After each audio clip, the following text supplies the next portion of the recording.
she goes.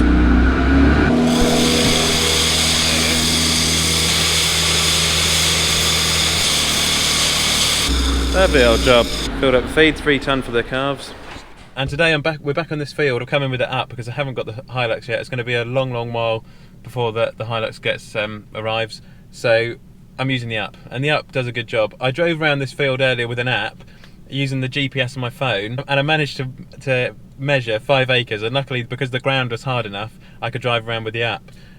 With the ground measured, I've now got Jeffrey down here, and Jeffrey's ploughing the field. He's also putting in an area for the fodder beet, and the fodder beet we grow for the cattle in the winter months. We don't grow maize, we just grow silage, fodder beet and straw for the cattle for the winter, and that's what they get fed, and they do quite well off that. And yeah, I really appreciate the feedback from yesterday's video with Diddy. So I'm very glad that Diddy was well received on the channel, that everyone enjoyed him. Like I said, local characters, they are a good laugh, and they seem to be less and less. You don't really see many people like that anymore, sadly, because of you know, the modern world and the way everything's going.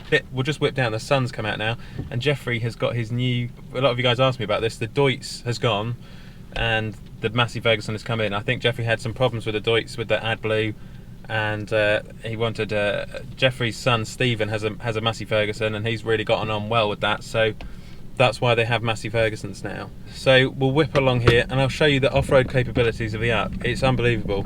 That's, you know, the dream. A nice truck will be, you know, I'll really appreciate that. So you shouldn't really do this with a city car. Earlier on, actually, I was scraping the pan quite badly until I get that pickup truck. Yeah, we'll get one. We'll get there. Oh yeah, in big news as well. There's a new business I'm starting, or a small business, which I'm really excited about, which is to do with groundworks.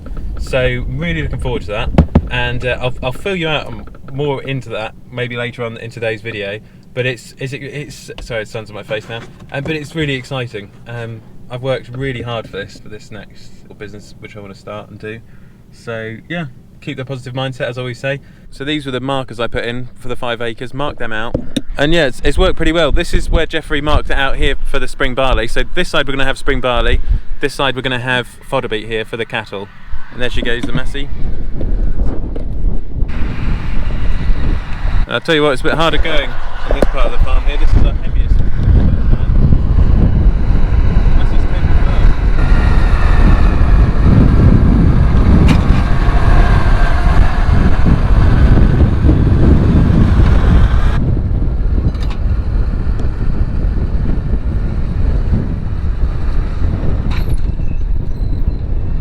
And that's Jeffrey's Massey Ferguson 7718. So that's the near 200 horsepower tractor with the Dyna 6 gearbox. So it's not the Vario, but it's the geared model. So you get a bit more torque and power out of it actually.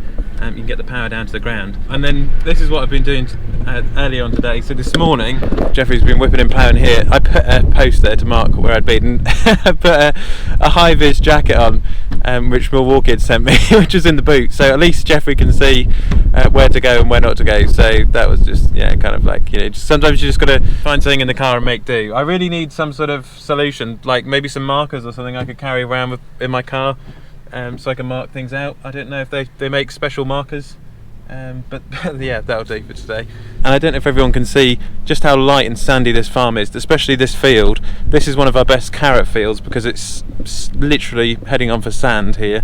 Light, sandy, free draining, which is just what the carrot people like, but of course we can't do that anymore. And Jeffrey's put a lovely farrow in down here today, and this is what separates the spring barley from the fodder beet, which we're going to grow in the middle. And I'm trying not to drive into the farrows, that would not be good with an up. Further on down there, that's the farmyard down there, so this is letterbox field. That's the menage which was put in the horse arena, and then we've got the stackyard next to that where I've got all of my biomass wood, and then we've got the farmyard there who we've got a phone call. And then I put another flag just over there. That means we've got the 4 points of the field for the 5 acres, and the 5 acres is what we need, what we want for the fodder beet to go in. So yeah, once we get everything marked out, once you get it all set up, it works pretty well. But it's just getting to that point. I made another one over here as well. Just put an old feed bag on it. Does the job. It has dried up a lot over the last couple of weeks. It's surprising, especially when you get this wind which is coming in today. That's what really I think has doing most of the drying out here. Once the rest of this is ploughed over, I'll be pretty happy, and then we can move forward to putting the spring barley in here, and then also the fodder beet for the cattle as well, for cattle feed. And back in the office now, I wanted to answer some of your questions. I had a couple of questions the other day, which was a question which comes up quite a lot is, Ollie, why do you wear your sunglasses all of the time? Well, the reason why I wear my sunglasses all of the time when I'm on the farm is because you never know when it's going to be sunny in this country. It could be sunny on a day when it says it's going to rain all day. It could be raining all day on a day when it says it could be sunny on the weather. So I've got so fed up now of leaving my sunglasses at home when I go out on an overcast day and then it becomes sunny that I just decided to have my sunglasses with me all of the time. It's just easy. Either have them on my head or I put them in my waistcoat pocket. The trouble is when I put my sunglasses in my waistcoat pocket, I put the waistcoat down. I've left the waistcoat in the yard. Got to wait for the waistcoat to turn up. So I've gone down somewhere. I don't know, whizzed off to Norwich or something, and got to wait for the thing. Put the sunglasses on my head. Done. Another question as well, which I've been asked quite a lot recently, is about the restoration process. And as I said in yesterday's video, I was going to talk to you guys briefly today about the restoration. So the 135's gone into the restorers to Young Stretcher Restoration, and the price is going to be finalised on Monday. So they're going over it this weekend, and luckily there's not too much to work on the tractor. And I said to Young's the other day, I have had an offer on the 135, and I've turned them down because it's worth too much to me sentimentally. It would be nice to take that money and then I could buy the 35X and the Ferguson, but then obviously buy the other tractors. I'm not going to have a 135 of my own, so it is what it is. We'll have to look, later on at the 35X and the Ferguson. And I was trying to work out a way how I could pay for the restoration through my social media enterprise and how we could come up with some sort of a solution whilst also benefiting people's lives. Maybe there could be some sort of raffle or something like that I could do, or some sort of event. But I know it's not easy at the moment with the lockdown. So yeah, the initial price was quoted at between 2,000 to 2,500 for the labour, and then luckily there's a company, AgriLine, Tom Bull, who works at AgriLine, has said that he will provide the parts for us, and we will in return there will be, I think, an AgriLine banner in the background and some other advertisement for AgriLine. As I'm sure a lot of you guys know, I don't really do advertisements in my videos because I want my videos to be about what I'm producing, my content, and anything which comes into the farm or comes on my channel is generally, I'll try and get a good discount for something because that's what I do. I'm always after a good deal, but I will not be paid by a company to talk about something. I've dibbed and dabbed in it in the past, but now it's not my cup of tea. I want the Olly's Farm brand to mean something and to be wholesome. I hope everyone can understand that. So that's why maybe you don't see me talking about products. I know we do like to go to Germany and see all the John Deere stuff. John Deere don't pay me for that, by the way. I just enjoy doing it. So I just believe in working hard at your own brand, your own craft, whatever it is you're doing, and put in the work, earn the money, and then you can have a barter, have a bit of a discount with the salesman or whoever it is you're trying to buy something from, to get your dream things and buy them, pay for them, because it is so much more rewarding when you've put in the work and you own something. I have quite a few people who say to me, you're this spoilt boy, you're this rich kid, you're this, you're that. My mum and dad actually on the farm are self-made. Mum and dad are probably some of the hardest working people who I know, and they've come up from nothing. My dad had absolutely nothing growing up, so did my mum. My great-granddad had a farm, but he lost it unfortunately.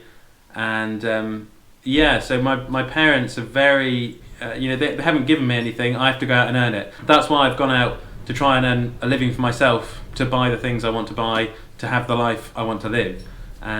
If I was given everything, I probably wouldn't have done so much of Olly's Farm. There would probably be a small amount of it. And I think it's been a really good thing, because it's made me very, very hungry to be successful. And it probably is a big part of why who I am today, I guess. I kind of just realised that actually. It's a nice thing really when you put in the work, like I say, and you get the rewards. I hope that's just answered a couple of your questions. We did get something free the other day actually. I got a pair of manager overalls which I gave to Dad as a kind of thank you to Dad for letting me do the videos over the last however many years and for helping us get the Manatee. And Dad really likes them, they fit him quite well, which I'm quite happy about. And we also got some John Deere overalls as well. Spend 100 grand on a tractor, well, you get some overalls, but no, I mean, you know, supporting the brand, supporting what the company's about, that's the main thing. So yeah, I hope that's cleared up some things, and yeah, we'll talk soon, we'll talk again in tomorrow's video, when I hope the wind has died down and we can actually walk outside and fly the drone again. That would be quite nice. It's not a bad thing with the wind, it is drying the farm out, so yeah, hang in there guys, maintain that positive mindset, and I'll get you that price on the 135. And oh yeah, the groundworks business, I'll talk to you about that in an upcoming video. Really excited about that, and I'm hoping that the business will pay for the piece of equipment I need to get to do the business, if that makes sense, in quite a short period of time. And that's something which will happen very soon, so keep an eye out for that. And also the 50 horsepower tractor during the full price for the 135 restoration. So thank you very much for watching today's video. Enjoy the rest of your day, enjoy your weekend, whatever you're up to, and I will catch you guys on the next one.